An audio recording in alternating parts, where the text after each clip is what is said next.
Entendendo a Bíblia em boa companhia, Davi, o pecador, semelhante a Jesus? Ora, se Davi, o grande pecador, é semelhante a Jesus na palavra de Deus, então eu também sou, eu também posso ser. Veja só o que está registrado aqui em Atos dos Apóstolos, capítulo 13, versos 21 e 22. Então o povo pediu um rei, e Deus lhes deu Saul, filho de Quis, da tribo de Benjamim, que reinou 40 anos. Depois de rejeitar Saul, levantou-lhes Davi como rei, sobre quem testemunhou. Aqui é Deus dando testemunho de Davi. Encontrei Davi, filho de Jessé, homem segundo o meu coração. Ele fará tudo o que for da minha vontade. Olha que poderoso testemunho de Deus a respeito de um homem que andou segundo o seu coração e que fará a sua vontade. Vamos ver como é que foi a vida desse homem segundo o coração de Deus? Antes, vamos orar. Senhor Deus, a Tua palavra está aberta e nós estamos ansiosos para aprender com as Tuas palavras, para que elas possam entronizar e transformar nosso coração. Faze-nos mais semelhantes a Ti e faça com que nós abençoemos as pessoas com o resplandecer do Seu rosto sobre elas. Abençoa todos os que estão participando desse programa, assistindo, com a paz, com o amor que só Tu tens. Abba, Pai, em nome de Jesus. Amém. Bom, nós estamos então falando de um homem como eu, como você, que também podemos ser a imagem e semelhança de Deus. Opa, peraí, tem alguma coisa de errado nisso que eu estou falando aqui. Podemos ser a imagem e semelhança de Deus? Veja o que está lá em Gênesis capítulo 1, versos 26 e 27. Aqui uma conversa entre Elohim, entre os deuses, o Pai, o Filho e o Espírito Santo, que está registrado aqui em Gênesis 1, 26 e 27. Então disse Deus: façamos o homem à nossa imagem, conforme a nossa semelhança. Domine ele sobre os peixes do mar, sobre as aves do céu, sobre os grandes animais de toda a terra e sobre todos os pequenos animais que se movem rente ao chão. Criou Deus o homem à sua imagem. A imagem de Deus os criou, homem e mulher os criou. Agora, então, como nós vamos falar de ficarmos semelhantes se nós fomos feitos à semelhança? Acontece que o pecado trouxe cardos e abrolhos, dor no parto, com o suor do rosto para comer, e nós somos desfigurados. Passamos a tomar traços de Satanás por copiar-lhes os atos. Foi exatamente o que aconteceu. Satanás traz em seu rosto as marcas do pecado, e nós trazemos no nosso corpo as marcas do pecado. Aquele anjo poderoso já tem rugas, já tem traços de caráter que são visíveis, não mais a luz, não um anjo de luz, não o Lúcifer, mas o diabo. Esse é identificado na Bíblia como o diabo. Por quê?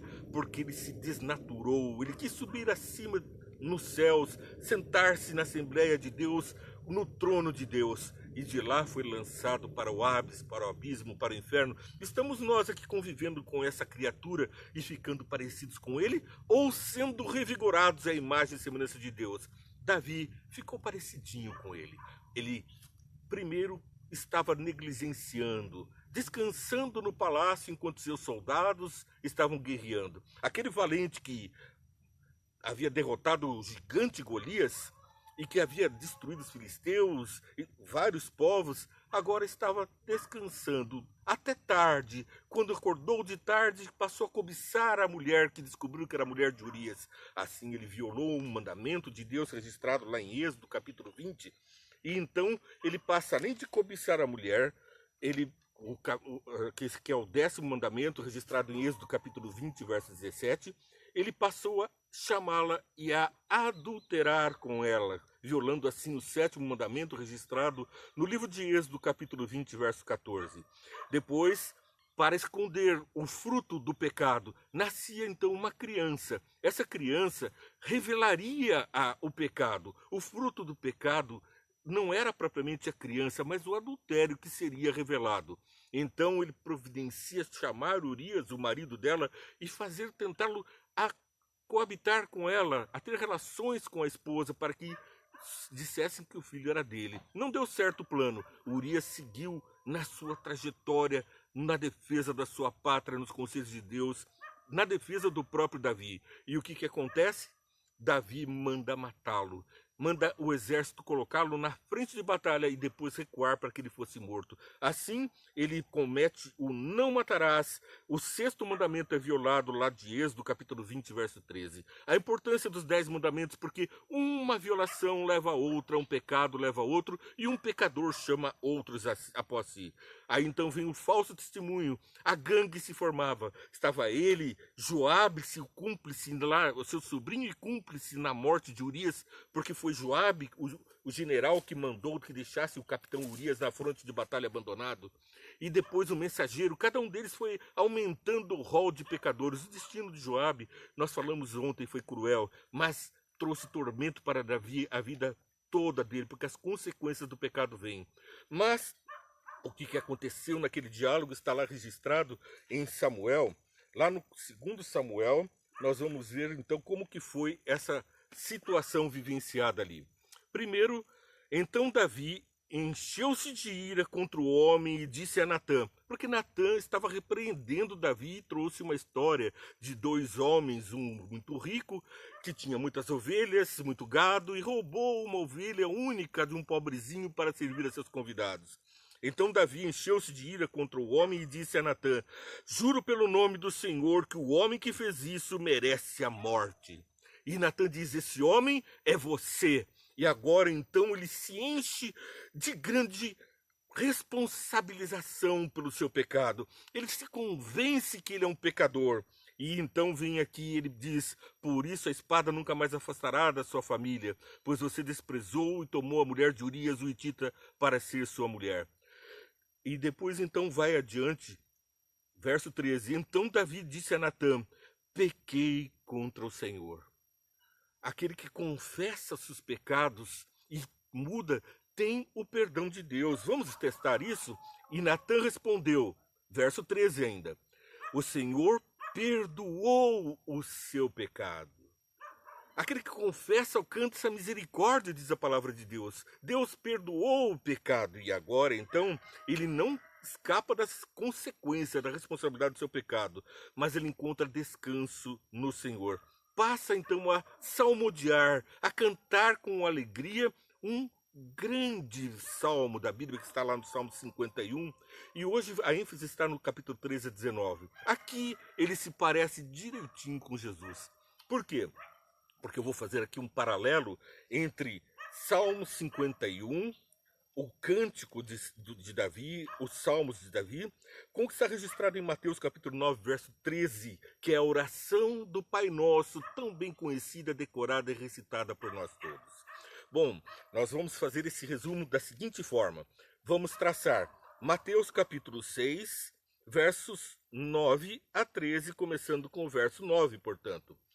Pai nosso que estás nos céus, santificado seja o teu nome. Jesus está orando ao Pai, ensinando os seus discípulos, eu e você, a orarmos. Primeiro, Pai nosso que estás nos céus. Quem é que Davi identifica como Pai nosso? Está lá no verso 1 do capítulo 51 de Salmos.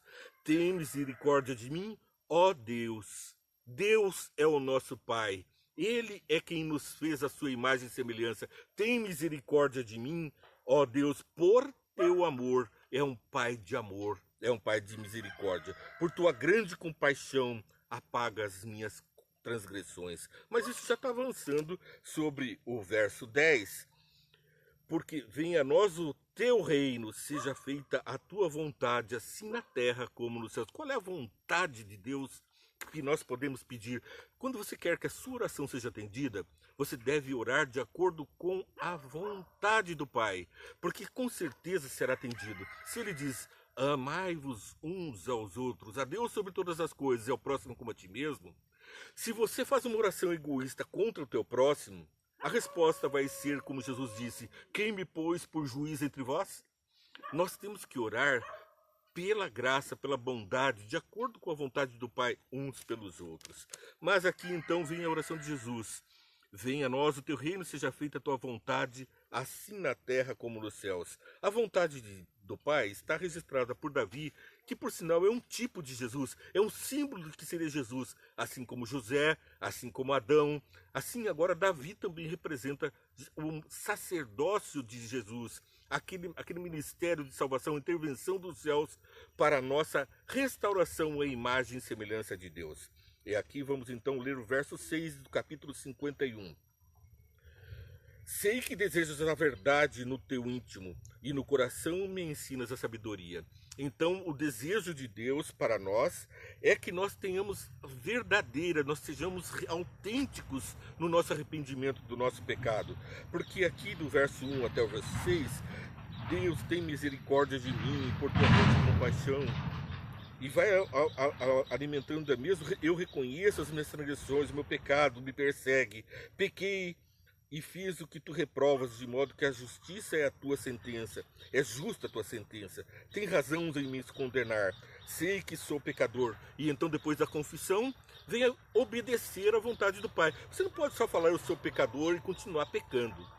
Não, precisa haver uma transformação. Sei que sou pecador, mas sei que desejas a verdade no íntimo, e no coração me ensinas a sabedoria.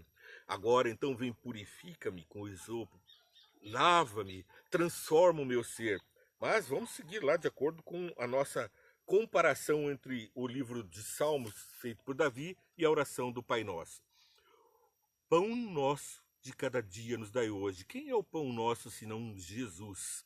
Então, na oração do Pai Nosso, no verso 11, depois de falar que teu é o reino, seja feita a tua vontade, ele também manda ler aqui o verso 8, de 16 a 19.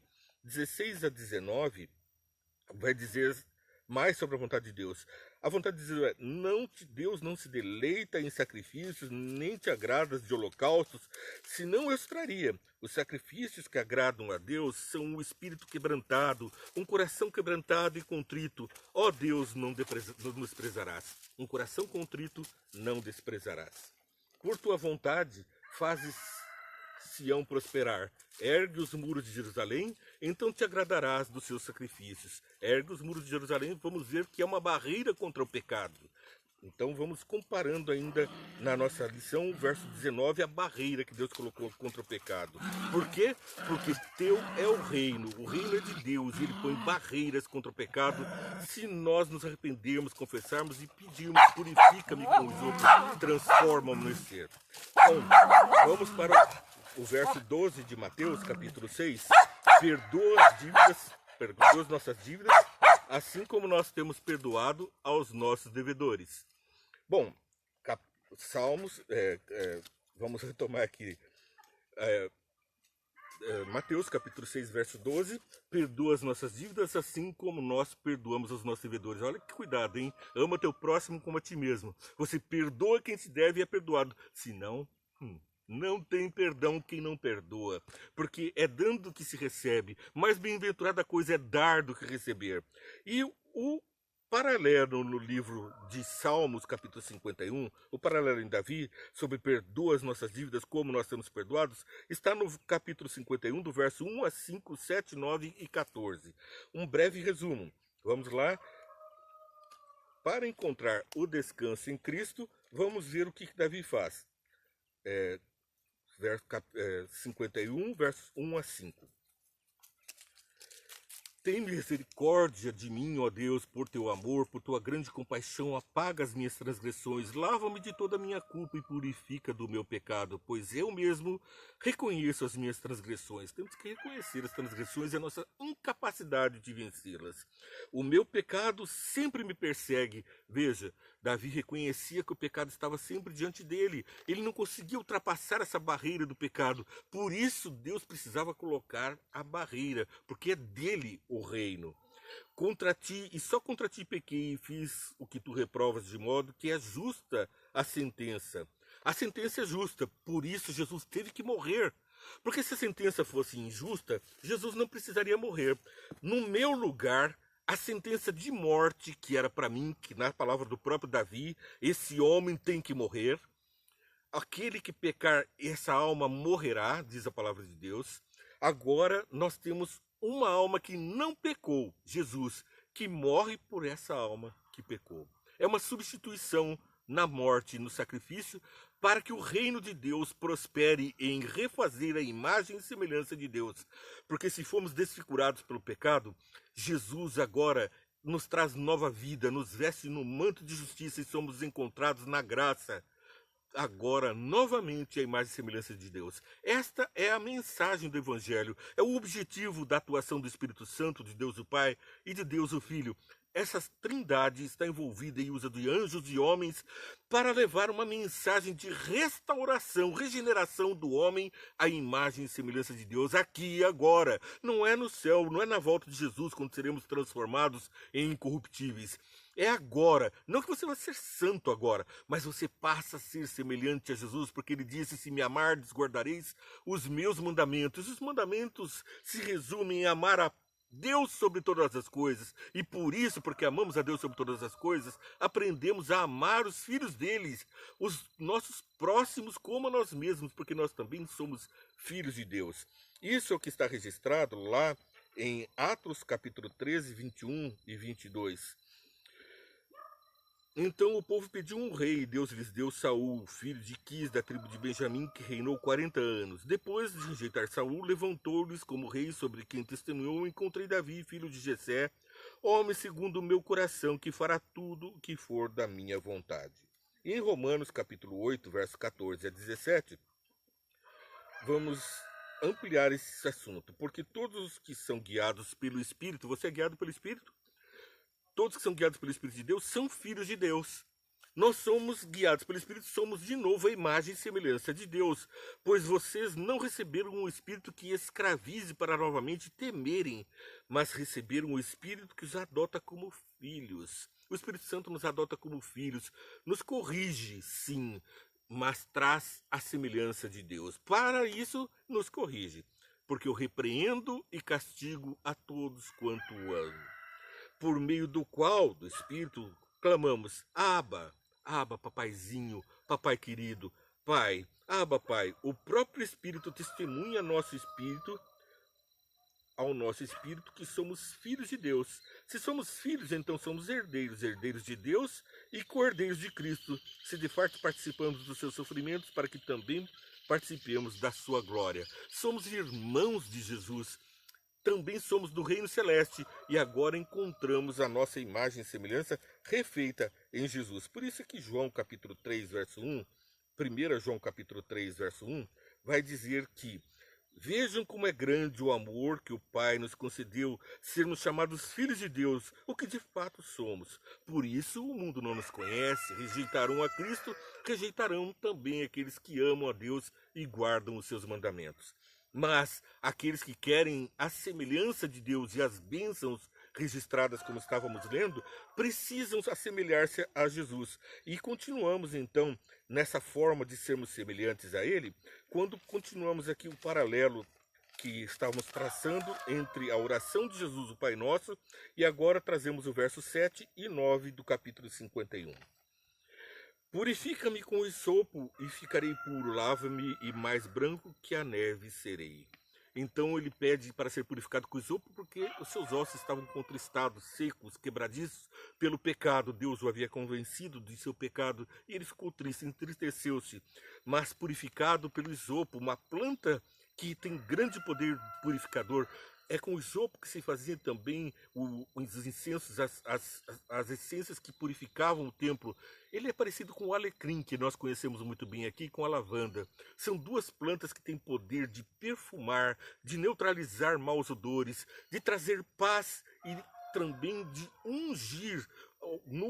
Na unção dos profetas, dos reis, também ia essa substância extraída do hisopo para um óleo essencial que purificava o ambiente, a pessoa e trazia alegria. Ele tem, como o alecrim tem, um chá de alecrim é poderoso para combater a depressão, a tristeza. Verso 9. Esconde o rosto dos meus pecados e apaga todas as minhas iniquidades. Essa é a vontade de Deus, esconder o seu rosto, e é também o nosso pedido para esconder nossas iniquidades. Não para que a gente possa pecar livremente, mas para que os nossos pecados foram lançados na profundeza do mar. Verso 14. Livra-me da culpa e dos crimes de sangue. Os crimes de sangue são os crimes dolosos, são os pecados que nós cometemos voluntariamente, conhecendo que são pecados. Eles não estão falando aqui daqueles pecados que nós desconhecemos, de uma vida de crescimento no Espírito, onde ele vai mostrando onde melhorar aqui e ali. Livra-me desses pecados voluntários. Livra-me do pecado de sangue. Essa, então, é o que está no verso 14. A minha língua aclamará a tua justiça. Qual é a justiça que nós devemos proclamar com a nossa língua? É o sacrifício de Jesus em nosso lugar. É Ele que é o bálsamo, que é o hisopo que nos purifica do nosso pecado, que nos traz alegria, que faz com que os nossos ossos se regenerem. Nós não estamos mais com aquela depressão horrorosa do pecado. Estamos livres, purificados pelo hisopo, pelo alecrim, pela lavanda, pelo óleo essencial, que permite que agora Davi se apresente de novo diante do povo, banhado com esse óleo, com essa essência. Tanto fisicamente, a Bíblia fala que ele se banhou com esse óleo, como espiritualmente também nós assim devemos fazer. E continua então no verso 13 de Mateus capítulo 6. Não nos deixes cair em tentação, mas livra-nos do mal. Essa oração de Jesus é correspondida no verso 12 a 14. Então eu leio novamente: devolve-me a alegria da tua salvação e sustenta-me com o espírito pronto a obedecer. Então ensinarei os teus caminhos aos transgressores, para que os pecadores se voltem para ti. Livra-me da culpa dos crimes de sangue, ó Deus da minha salvação, e a minha língua aclamará a tua justiça. A minha língua, o meu jeito de ser, tudo que eu faço, tudo que eu falo. Nós não temos apenas aparência, não somos apenas cristãos de falar, temos que ter a vida transformada por Jesus. E então as pessoas darão glória pelos filhos de Deus, glória a Deus, glória pelos filhos de Deus. Você é o rosto visível de Deus aqui na terra. Não fale assim, faça o que eu falo e não faça o que eu faço. Você é Cristo aqui na terra. Você é o rosto de Cristo para aqueles que nunca viram Jesus e nunca o veriam, a não ser que você proclame o Evangelho com a sua existência. Não como os fariseus, como os saduceus, como os doutores na lei, sabiam tudo, mas não praticavam nada. Jesus disse: façam tudo o que eles ensinam, mas não façam o que praticam, porque são como sepulcros caiados, por fora bonitos, por dentro pão bolorento, coisa que faz mal. E vamos seguindo então para a finalização da nossa programação de hoje, porque o livramento do maligno, a oração de Jesus, está lá no verso 18 e 19. Mas livra-nos do mal, do maligno, né? Não nos deixes cair em tentação, mas livra-nos do maligno. É aquela oração que Jesus fez pelos seus discípulos, eu e você. Não peço que os tires do mundo, mas que os livres do maligno, do poder do maligno. Porque se ele pudesse, ele mataria Jó. Se ele pudesse, ele mataria os filhos de Deus. Se ele pudesse, ele matou o próprio Jesus, lembra? Ele é terrível, e se pudesse, ele poria você também na cruz. Ele não para de nos acusar nos concílios celestes, e é preciso que Jesus esteja intercedendo por nós. Verti meu sangue na cruz por ele. Eu que era inocente, agora paguei o preço pelo meu pecado, pelo meu e teu. Jesus, o inocente, pagou o preço pelo nosso pecado. Estamos livres da culpa.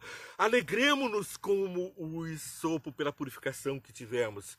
Verso 18 de capítulo 51 de Salmos.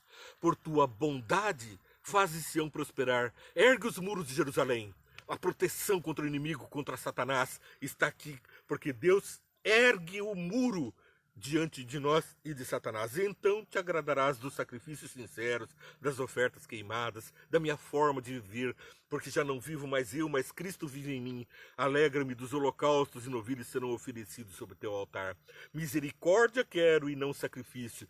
Jesus quer a nossa renovação, Ele quer a nossa transformação, a nossa sinceridade. Não nos deixes cair em tentação, mas livrai-nos do maligno. Por quê? Porque teu é o reino, o poder e a glória para sempre. Amém. Quem é que está falando isso? É Jesus. Teu é o poder e a glória. Ei, Jesus começou a oração falando: Pai nosso que está nos céus, teu é o reino, seja feita a tua vontade. E termina dizendo: porque teu é o reino. Satanás não tem vez. Existe um muro e nós temos Deus como nosso rei. Você e eu estamos na proteção de Jesus, porque Jesus diz: recuperado orei para a glória. Então nós vamos dizer lá que no verso 14, né? No verso 14 aqui de Salmo 51, livra-me da culpa dos crimes de sangue, ó Deus, Deus da minha salvação, é a minha língua clamará a tua justiça. E, repito, João capítulo 1 João capítulo 3, verso 1. Vejam como é grande o amor do Pai. Nos concedeu sermos chamados filhos de Deus, o que de fato somos. Filho de Deus, leva esta mensagem ao mundo pela tua vida, pelas tuas palavras. Compartilha esse programa, curte esse programa, faz com que as mídias sociais deem relevância, divulguem esta mensagem do amor de Deus por mim e por você. Ao curtir, compartilhar, você estará pregando esse evangelho. Mas não se esqueça, toca o sininho, passa a seguir a nossa programação.